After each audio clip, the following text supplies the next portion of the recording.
ஆர்ஜேடியை போன தேர்தலையும் நீங்க தோக்கடிச்சிங்க.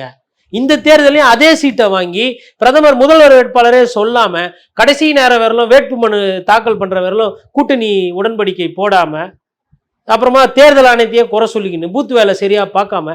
நானா கேட்குறேன், நீங்களாம் ஏழை பழிங்களா? சரி, அவங்க 10,000 பணம் போட்டாங்க, ஏன் உங்களுக்கு 2-3 மாநிலத்தில் ஆட்சிக்கு ஆள் இல்லை, முதலமைச்சர் இல்லை, ஏன் போய் அங்கே வேலை செய்ய வேண்டியதானே? ஏன் செய்யல? ஏன் மற்றவங்க இப்போ ரேவந்த் ரெட்டியோ இல்லை சித்தராமையாலாம் இங்கே சண்டை போட்டுக்கிறீங்கல்ல, சித்தராமையா பெருசா இல்லை DK சிவகுமார் பெருசான்னு சொல்லிட்டு, இல்லை ராகுல் காந்தி இதெல்லாம் இருக்கிறீங்கல்ல, சச்சின் பைலட்லாம் இருக்கிறீங்கல்ல, அப்புறம் சசி தரூர் நல்லா இங்கிலீஷ்லாம் பேசுவார், MP, அவர் ஒரு MP, ஓகே, ஏன் போய் பீகாரில் வேலை பார்க்க வேண்டியதானே? கட்சி தோக்குது இல்லை, ஏன் பார்க்கல? ஏன்னா பார்த்தா ரைடு வரும்னு பயம். அதான் சொல்றேன். இந்த மாதிரியான ஒரு பிரச்சனை இங்க தமிழ்நாட்டுல வராதுல்ல சார்? திமுகவுல யார் முதலமைச்சர்ன்றதை காங்கிரஸ் முடிவு பண்ணுவாங்களா? வாய்ப்பே கிடையாது. அப்படி ஒரு கனவு இருக்குன்னா ஸ்டாலின் கனவு கண்டது போதும், கனவு கட்சி அப்படின்னு பிஜேபி இருக்கு, அங்கே போய் சேர்ந்துருங்க, இங்கே அதெல்லாம் இல்லைப்பா கிளம்புங்கன்னு சொல்லி அனுப்பிச்சு விட்றாரு. செல்வ பிறந்தைகள்லாம் அவரால் எல்லாம் முடிவு பண்ண முடியாது.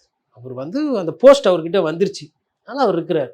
அந்த போஸ்ட் எப்பேற்பட்டவங்கலாம் இருந்தது, யார் யாரெல்லாம் எப்படியெல்லாம் வச்சிருந்தாங்க அப்படின்றது காங்கிரஸ் கட்சிக்காரர்கிட்ட நீங்கள் போய் சொன்னீங்கன்னா ரத்த கண்ணீர் விட்டு அழுவோம். எவ்வளோ குற்றச்சாட்டு வந்திருக்குது அவர் மேலே. இதற்கு முன்னாடி காங்கிரஸ் தலைமை பண்புல இருந்தவங்க மேலே பண்ணையார் மாதிரி இருக்காரு, உட்கட்சி பிரச்சனையை சரி செய்யல அப்படின்ற குற்றச்சாட்டு தான் இருக்கும். யார் மேலே ஊழல் குற்றச்சாட்டு, இந்த திட்டத்தில் இவர் காசு அடிச்சாரு, காசு வாங்கினாரு அப்படின்னு குற்றச்சாட்டுலாம் வரல. இப்போ வந்திருக்குது. மாநில பதவியில் இருக்கிறவங்க மேலே, அண்ணாமலை மேலேயும் இப்போ கருத்து வந்திருக்குது, செல்வ பிறந்தகை மேலேயும் வந்திருக்குது. மக்கள் இதையும் தானே பார்ப்பாங்க.